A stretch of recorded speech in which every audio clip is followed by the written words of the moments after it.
On this episode, we're going to be taking a look at and doing a tasting review of Viva Mexico from NOM 1414 right here on the Tequila Hombre. Coming up next.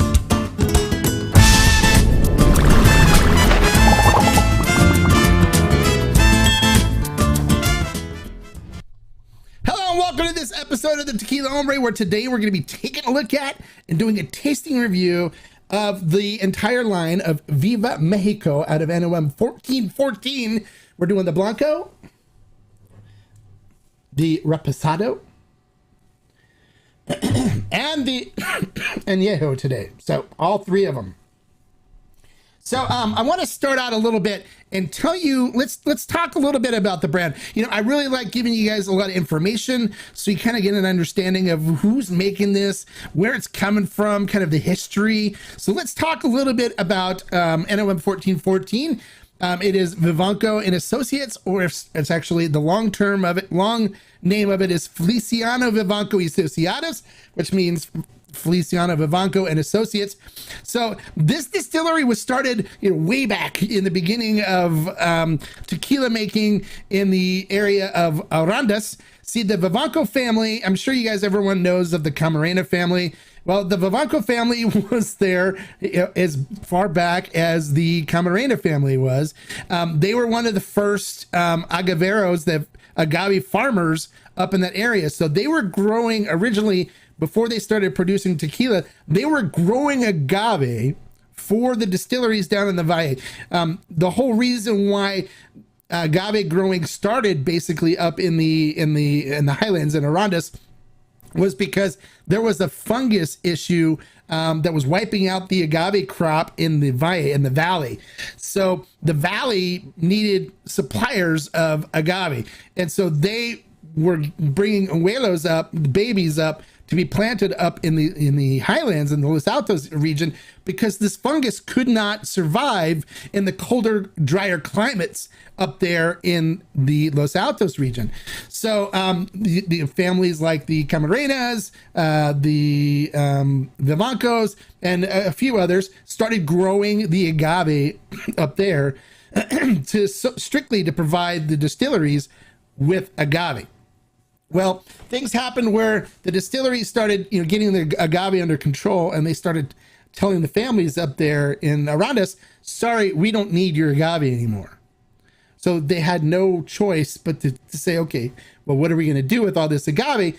So they started building their own distilleries and making their own tequila. So that's how this started. So Vivanco and Associates started creating their own tequila using the agave they're growing. So Viva Mexico is their house brand.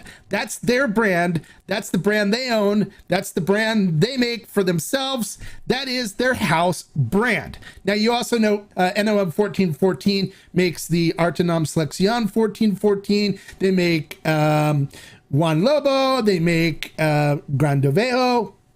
They make Los Dos. They make a bunch of really nice tequilas. But of course, with these distilleries, they always keep the best brand for themselves.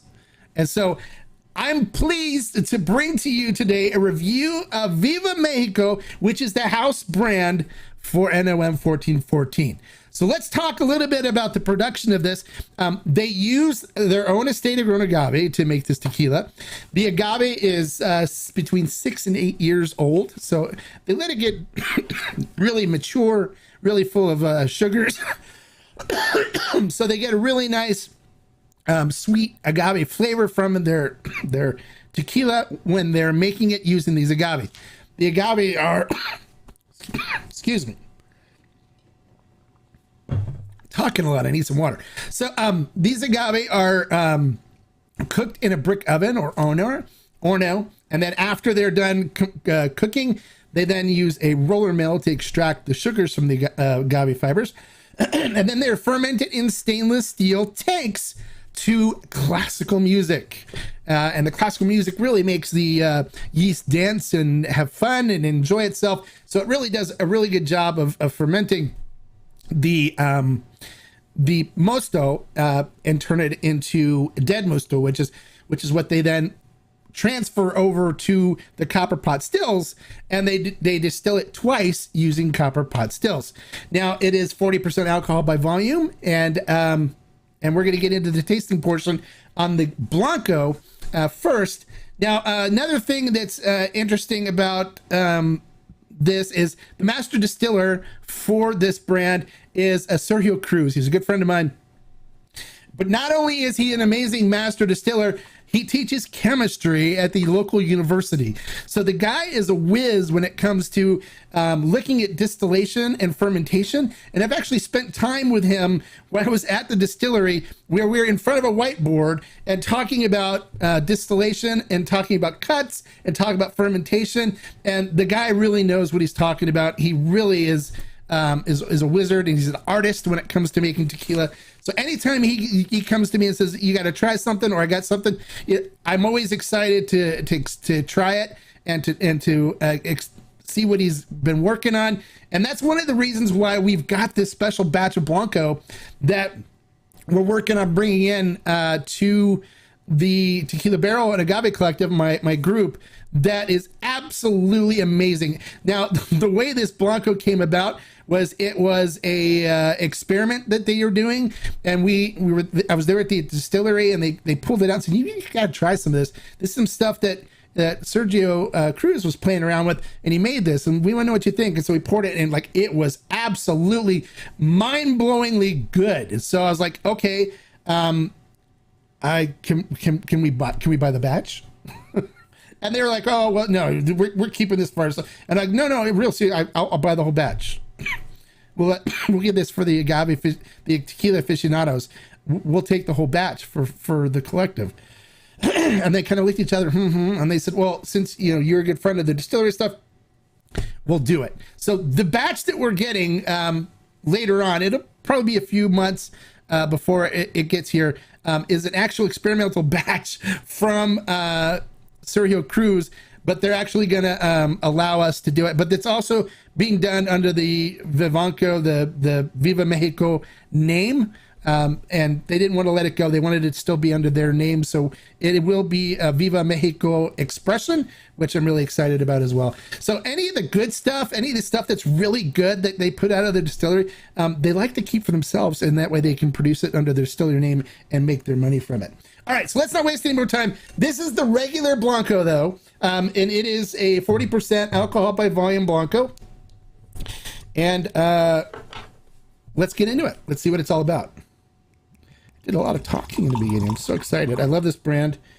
And by the way, somebody made some comment on the YouTube thing about, am I only promoting brands I'm affiliated with? I'm not affiliated with any brands. So I promote brands that are good, that I think people are going to enjoy, and I think that are well made and delicious. And I'm excited about helping the brand get the word out. That's what I do. I'm not affiliated with any brand. So no, I'm not affiliated with Vivanco Associates or Viva Mexico at all. It's just a brand that I really believe in. I believe in the distiller that makes it, and I'll do anything I can to help promote them so more and more people can try their stuff and help them be prosperous in what they do. So looking at this in the glass, it coats the glass beautifully. Look at those legs and tiers coming down. You know it's going to be nice and viscous. I probably went a little overboard on the pour, considering that I'm doing 3 expressions today. But look at that. Coats the glass beautifully. Now it's beaten up into some pearls after those legs and tiers come down. It looks absolutely amazing. And then looking at it in the glass, the tequila itself, it is crystal clear. Little hints of silver flashing around on it. It looks beautiful. All right, so let's see what we get on the nose on this.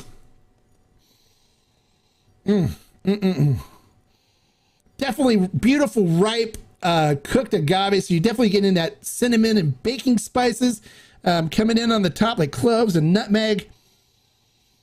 Nice crisp minerality to it. A hint of fruit, picking up like citrus on this as well. And it's very bright and effervescent. It smells wonderful. It really does smell good. Very good, very clean. And it's got that citrus fruitiness to it, which is really good. And it makes sense because they have a bunch of citrus trees and stuff that grow around the property. So it smells really good. All right, so let's see what we get on the flavor profile.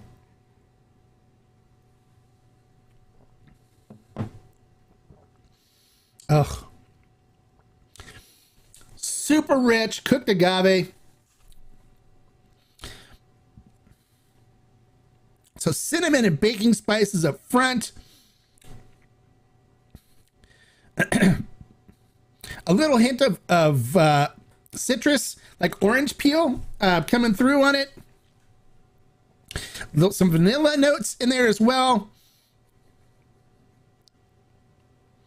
And the finish, it has a little hint of vanilla on the finish, with like a cinnamon vanilla sweetness on it that just lingers on your tongue for a while. So it has a really nice finish to it.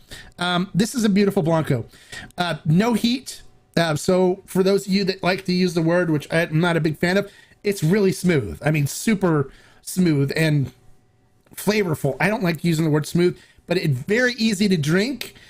No heat to it at all. Zero heat. It's just, wow. It's super enjoyable. I think that if somebody's looking for like an everyday sipper, this is a great everyday sipper. If someone's looking for something for cocktails, this is great for cocktails. There's absolutely, I can't find anything wrong with this at all in anything that I'm tasting so far.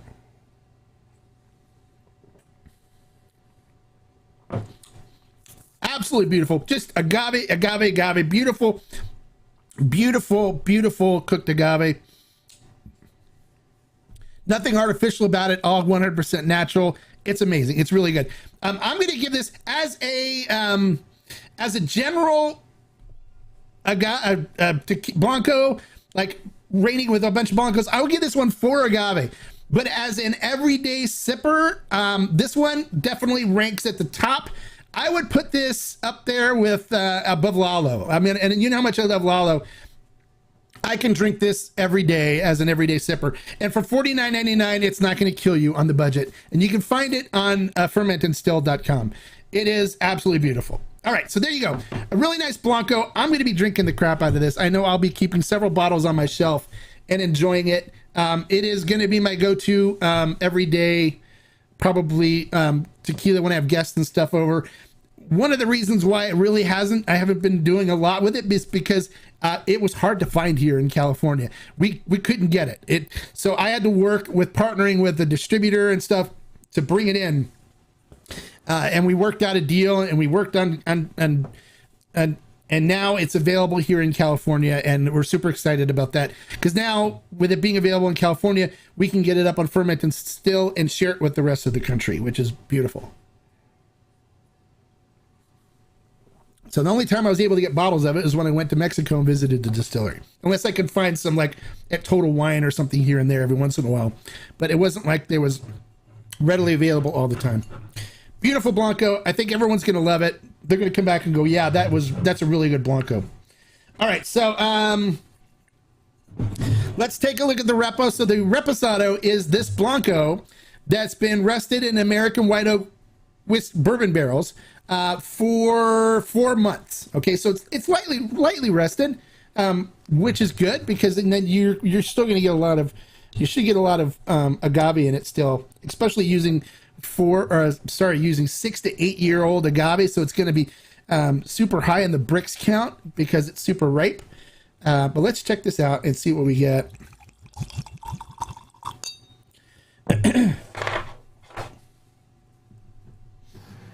So looking at this one in the glass, coming out of the barrel there.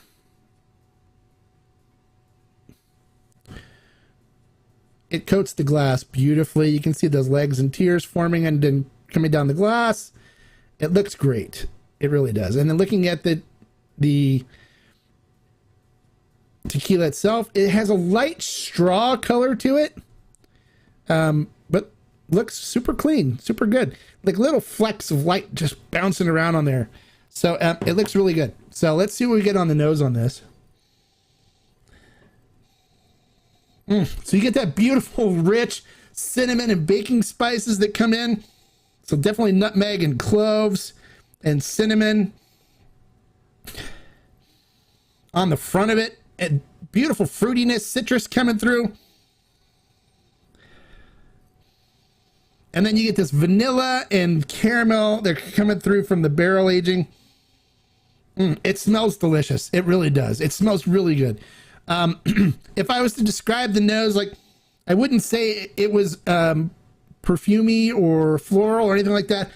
I would put it more on a fruity end of things. So it definitely has a fruitiness to it, which I like. So definitely citrus. I'm definitely picking up like sweet orange. But it has a really wonderful nose to it. It smells delicious. It's just making me want to drink it right now. So let's get into it. So let's see what we get on the flavor profile.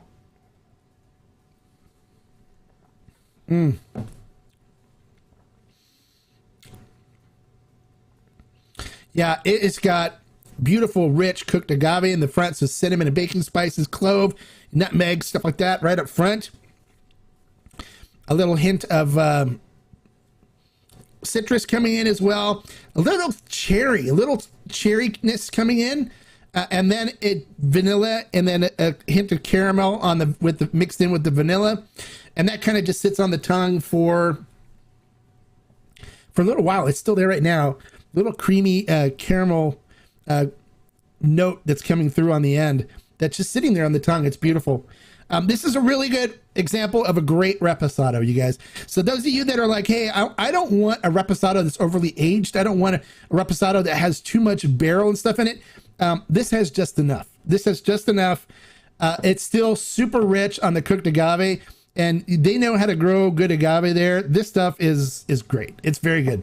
So this reposado, I think, is one of my favorite reposados now. I would put this up with Aguila Real, which is one that they make as well. And it's a little different than the El Luchador. So I wouldn't rate it with the El Luchador. That's a different flavor profile, being that they use the wine barrels.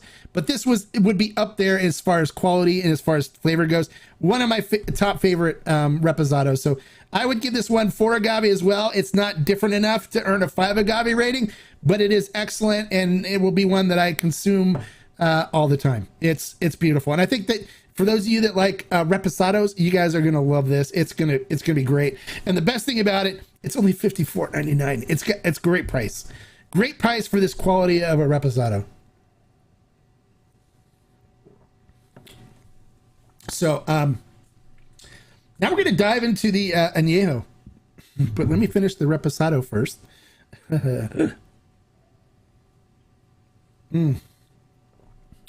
No heat to it either, you guys. Super easy to drink. This could be dangerous if somebody really likes reposados. You could really get to the point where you're feeling good on this because it's so easy to drink. All right, so we had to make room in the glass for the next one. So now we're looking at the Anejo.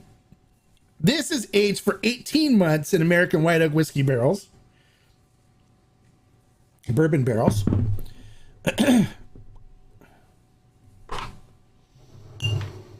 And it's using the same Blanco.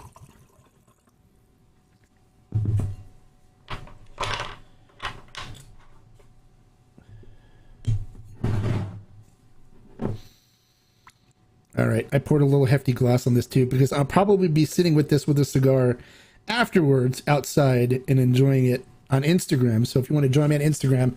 So looking at this in the glass, coats the glass. Look at the legs and tears coming down on it. Look at that thing. Oh my gosh. My mouth is watering just looking at how beautiful that looks. So then looking at the tequila itself, it is it's a light color on this as well. So you know it's a heavily used barrel. So this is kind of like a medium straw color on this, which looks beautiful. It has these little flashes of light coming through it. Very clear. Nothing going on that, you know, says anything bad about anything. So let me.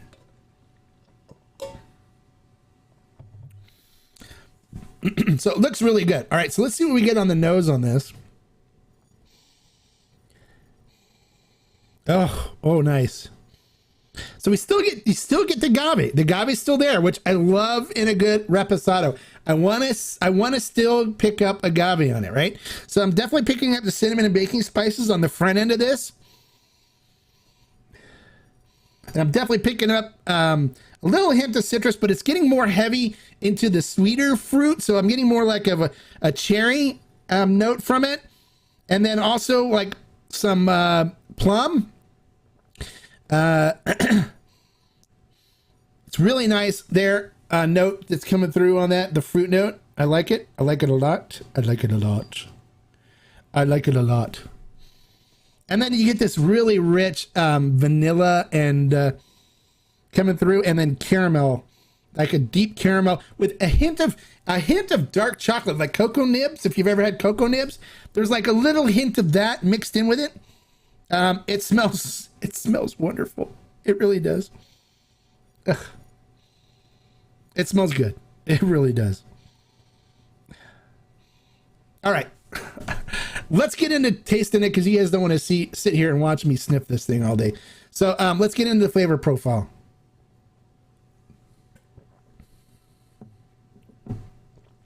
Ugh. Beautiful, rich cooked agave up front. Definitely cherry-esque kind of note that comes in right after the agave, with a plum kind of fruit note, a sweet, light, sweet fruit note that comes through, followed by vanilla, a little hint of cocoa nibs, like a bittersweet chocolate, followed by some creamy caramel on the finish that just kind of sits on your tongue now. This is beautiful. This is fantastic. It's really good. Now, the best thing about this is that it's only $59.99. $59.99. So $60 for an añejo this good. So normally I would probably give this one 4 agave, but for the fact that you can pick it up for $60, I'm going to blow this one up to a full 5 agave, because it is fantastic for a $60 añejo. Really, really, really good, you guys. I highly recommend it. If you're an añejo drinker, you're going to drink this and you're going to go, wow, this is really good. It's not as deep and rich as something like Nueve Uno, where it's really barrel heavy, but it still has a lot of agave on the front, and then it's got just enough that vanilla, caramel, and cocoa nibs and stuff coming through that you still are like having a party in your mouth. It's still really good. It's just not as deep and rich as some of the other añejos that I recommend, like Corrido and Nueve Uno, where you can really the barrel presence, the barrel essence and stuff is more pronounced. Where here it's not as pronounced, but it's there and it's saying love me, and if you do, I'll love you back. And that's what exactly I'm getting from this. It's fantastic. It's really good. I'm really excited to be able to bring this brand to you guys. I hope that you pick some up and try it and love it as much as I do. So that being said, I've given you the full review of it. I'm going to be sitting with this añejo and having a cigar with it on Instagram here when I get finished with the live stream. But we're going to go ahead into the questions from our members and see what people think and what we got going on. So, hey, Jason, hello, welcome. Glad you could join us today. Brooks, yes, Blanco Heaven is a great way of saying it. The Blanco is really good. It's very good. I'm going to be drinking a lot of this stuff. It's really good. So I will definitely stock this and keep it on my shelf and let you guys, know about it when I'm enjoying it. Of course, I always post my stuff up on Instagram and stuff when I'm enjoying a good cigar with a good tequila. I love sharing the good stuff that I'm getting into, and this is a brand that I really am proud to stand in front of and say, yes, I recommend it. Try it. And if you disagree with me, comment below and let me know. But don't forget to give me a like for the information I shared here in this video, you guys. And don't forget, if you're not a subscriber, if you're new, welcome to the channel. We're a friendly group. We have friendly people here. Please click the subscribe button and join, and click the notification bell next to it so you get notified every time we go live or every time I post a video. It's really good. So what is this? Had a quick break. I'm guessing 4 to 5 agave. Yes, correct. 4 agave rating for the Blanco and the Repo, and I gave a 5 agave rating on the Anejo just because it's $59.99 and it's fantastic. So the price really kind of blew up the Anejo, and everything else. I mean, everything is solid across the entire line. I highly recommend it. I think that you guys are going to thoroughly enjoy this, and it's going to become one of your favorite brands. I really do. Otherwise, I wouldn't say that. I wouldn't put my reputation at stake for that. Can't wait for your Viva Mexico. I can't wait for mine to arrive either. Yeah, those of you that got in on the member only pre-order, good for you. I mean, really, you guys are gonna love this stuff. It is fantastic. It's literally gonna be a lot of people's new favorite brand. I would put this up as far as a full brand goes. You know, they don't have an extra. Well, they just released an extra Anejo, and I'm working on trying to bring that in as well and get a bottle of that to try. But for a Blanco, Repo, and Anejo, I would put this up against G4, Fortaleza, any of those other brands as far as quality goes, that I think that everybody would enjoy. Now, there's some of you that may say, hey, I've tried it before. I didn't think it was that there was old stock here in the U.S. for a while. This is the new stock, you guys. It is really good. And it was probably, if some of the old stock that's here in the U.S. was probably even done before Sergio Cruz was even working on it. But that guy is a genius, and what he's doing here, it's magic. It really is. I think he's a wizard of some sort or something. So it's really good. I think you guys are going to enjoy it. So that's pretty much it. Don't forget to give me a like for the information I shared, you guys. Don't forget to subscribe if you're not a subscriber. And until next time, like I always say, life is too short to drink bad tequila, so grab some Viva Mexico. Everyone's always asking me, what's my recommendation on something that doesn't burn and it will be easy to drink and it doesn't cost a lot of money? Well, you got an option right here that's fantastic. Please indulge, try it. You'll like it. I am willing to gamble my reputation on it. All right, guys. Until next time, salud. Bye.